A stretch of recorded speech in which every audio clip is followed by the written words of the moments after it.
The Honorable Prime Minister Anthony Albanese, the Honorable President of the Senate, President Sue Lyons, the Honorable Speaker Milton Dick, and the Honorable Leader of the Opposition, Mr. Peter Dutton, Honorable Senators, Members of Parliament. Allow me to also greet the 48 honorable members of the Philippines-Australia Parliamentary Group that are present with us here today. Ladies and gentlemen, good morning. Allow me to begin, Mr. Speaker, by acknowledging the Ngunawal people, the traditional custodians of the land on which we meet today, and to pay my respects to their elders, past and present.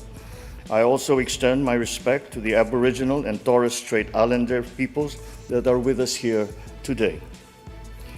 The First Lady and I are delighted to be in Canberra. We are grateful to Governor General David Hurley for his invitation to us as guests of government. As president of a proud and free country, few other honors surpass this opportunity to address one of democracy's most august institutions, the Parliament of Australia.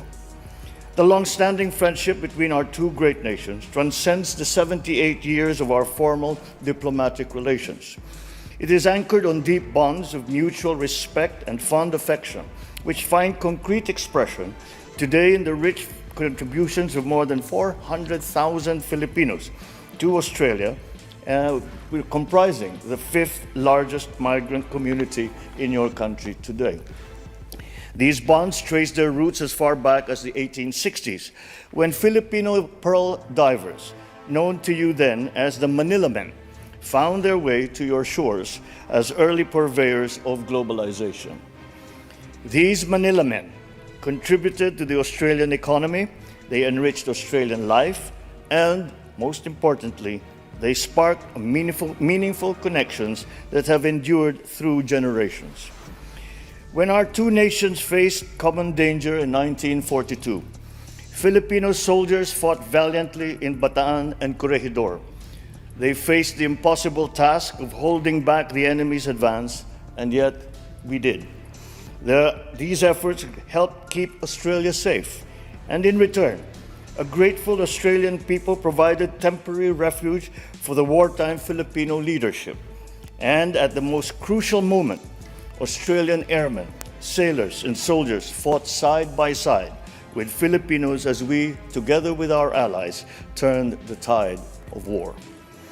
Just as Filipinos lost lives to keep Australians safe at the onset of war, so did Australians offer their lives to restore freedom in the Philippines at the dawn of peace. As allies, we engaged actively in shaping the free world's vision for the post-war order. We worked to ensure that the new peace would respect the rights of all nations. As founding members of the United Nations, we turned that vision into reality. From the very beginning, we knew that our interests were intertwined. The security of Australia is bound with the security of the Philippines. When my father accompanied Prime Minister Whitlam on a sentimental tour of Bataan and Corregidor in 1974, they reaffirmed that core principle. When I signed our strategic partnership with Prime Minister Albanese last September, we marked a milestone in our deliberate and steady effort to build opportunities for our peoples while contributing to regional peace. All of these further affirm what our two peoples have already forged through many centuries. I look back on our shared history to contextualize the role that our respective nations played and continue today to play at this watershed moment. Geopolitical polarities and strategic competitions threaten our hard-won peace, even as we remain beset by unresolved inequities and inequalities within and amongst nations. Powerful and transformative technologies can destabilize our political and social order. Climate change threatens our very existence. These tectonic shifts are acutely felt in the Indo-Pacific. It has become crucial for us now to envision the shape, the breadth, and the depth of our strategic partnership and how it must move forward as we weather the storms of global volatility. I see the way forward in building on the strong ties that have already been established between our citizens, between our economies, between our governments. Today, we add a further dimension to that relationship as we address concerns on our security and defense. We are called upon once again to join forces, together with our partners, in the face of threats to the rule of law, to stability, and to peace. For the Philippines, Australia plays a crucial role as one of only two partners with the Philippines, with which the Philippines has a visiting forces agreement. In August of last year, I witnessed Exercise Alon, our bilateral amphibious activity involving 560 Filipino soldiers, 1,200 Australian servicemen, and 120 U.S. Marines. Last November, we welcomed the inaugural maritime cooperative activity between Armed Forces of the Philippines and the Australian Defence Force in the Philippines Exclusive Economic Zone. Let this just be the beginning. Your leaders have always taken the position that the destiny of Australia is irrevocably linked to the destiny of Asia. Over the years, you have held true to this tenet. You have become a valuable member of Asia and of the Indo-Pacific community. Our two countries have always understood that without the predictability and stability of our rules-based order, our region would not have emerged as the driver of the global economy as it is today. We have long known that our prosperity and development are anchored on the peace and stability of the Indo-Pacific. Today, that peace, that stability, and our continued success have come under threat. Once again, we must come together as partners to face the common challenges confronting the region. Not one single country can do this by itself. No single force can counter them by themselves. This is why our strategic partnership has grown more important than ever. We must reinforce each other's strengths.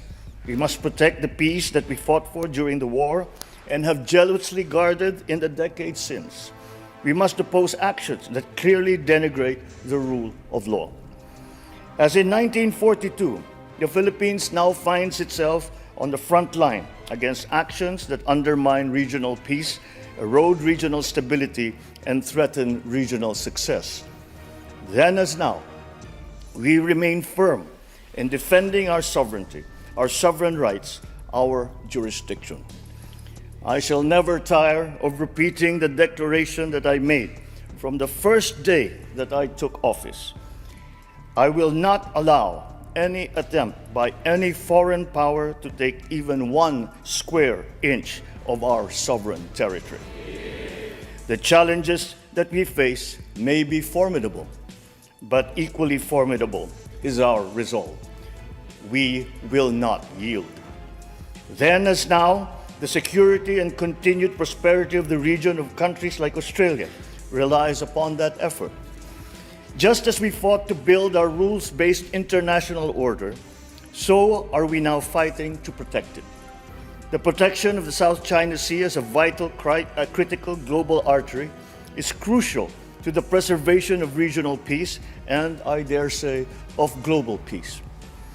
We have an abiding interest in keeping our seas free and open and in ensuring unimpeded passage and freedom of navigation.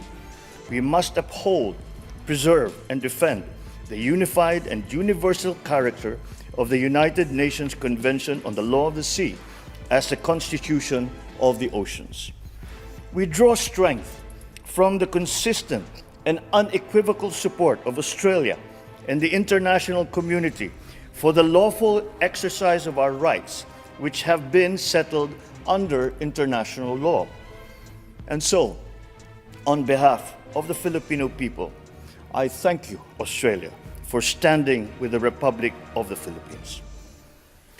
Ladies and gentlemen, we demonstrate the depth and breadth of our security cooperation through regular exchanges between our armed forces and our coast guards, including in the areas of maritime security, counterterrorism, humanitarian assistance, and disaster relief. We collaborate to strengthen and seek new business links, to bolster our economic security, and to develop responses to economic coercion. We work together to promote and enhance the flow of environmentally sustainable investment and to explore cooperation on mineral resources development and climate and energy transition, amongst others. Indeed, we have made good progress since we signed our strategic partnership last year. Ultimately, our partnership finds its anchor in our common commitment to ensuring that this region keeps to the path of peace, builds resilience, remains focused on delivering dividends to our citizens and our communities. Beyond our bilateral horizon, we project the commitment in our continued adherence to ASEAN centrality, which we will have the opportunity to reaffirm at the special summit between ASEAN and Australia in Melbourne next week. Beyond the region, we project this commitment too in our partnership and active leadership on the international stage. We collaborate closely with Australia to strengthen international security and universal adherence to international humanitarian law. I salute Prime Minister Albanese's personal commitment to our vision of a world free of nuclear weapons. It is a commitment that is shared by all peoples of Southeast Asia, with those of Australia and the Pacific Island states. Through the treaties of Bangkok and Rarotonga, our two regions serve as pockets of freedom from these destructive weapons. Within the ambit of the ASEAN Regional Forum and the Nuclear Non-Proliferation Treaty, our two countries are champions of nuclear disarmament and advocates for nuclear risk reduction. In the context of emerging technologies such as autonomous weapon systems and of new frontiers such as outer space and cyberspace, there is much room for our two countries to work together. Our collaboration in the United Nations demonstrates the need to continue to build bridges and to forge consensus towards decisive multilateral solutions. We cannot allow geopolitics to paralyze global governance. Now more than ever, we need multilateralism to work. This is particularly important given the scope of global cooperation needed to address our most pressing vulnerability, one that threatens the very survival of our peoples, one that threatens our very future. I speak, of course, of climate change. My country accepts its part in our collective responsibility. My administration is committed to accelerating our just, affordable, sustainable, and inclusive energy transition towards carbon neutrality. The Philippines has the potential to be a net carbon sink, absorbing more carbon dioxide than we emit. Yet, we are one of the most climate vulnerable countries in the world, ranking first in the 2023 World Risk Index. This glaring disproportion between our share of responsibility and our vulnerability reflects an injustice that must be corrected. Developed countries must do more, and they must do it now. Our past successes should inspire us to forge ahead in building the future to which we aspire. For the Philippines, we continue to see that future in our identity as Asians and as members of the Pacific family. Together with our Asian neighbors, and in that group I include Australia, we continue to work for a regional community that empowers all of our citizens.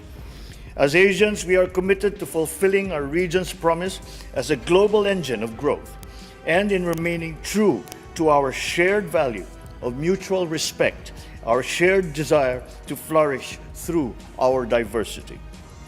As part of the Pacific, we carry in our very DNA the heritage of seafaring civilizations that span two oceans. This manifests in the high regard our cultures place on family, on community, and on the environment. In Australia, we see not only a strong democracy, but an indispensable part of our Pacific community, a permanent stakeholder in the future of Asia, and a reliable supporter of ASEAN centrality. In Australia, we see a natural partner in our efforts to defend, to preserve, to uphold our open, inclusive, and rules-based international order.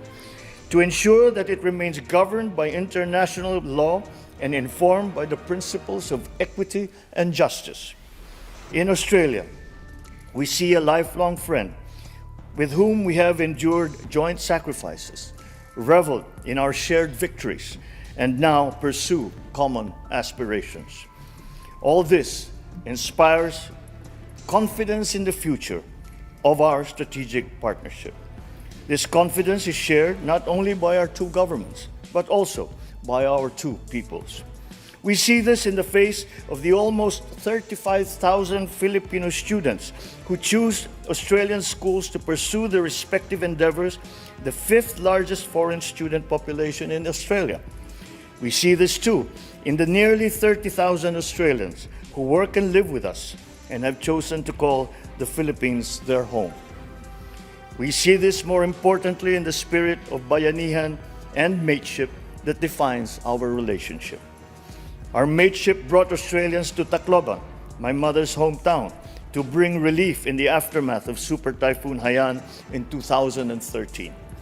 Our bayanihan brought closure and peace to the families of the gallant Australians that perished in the sinking of the Montevideo Maru in 1942.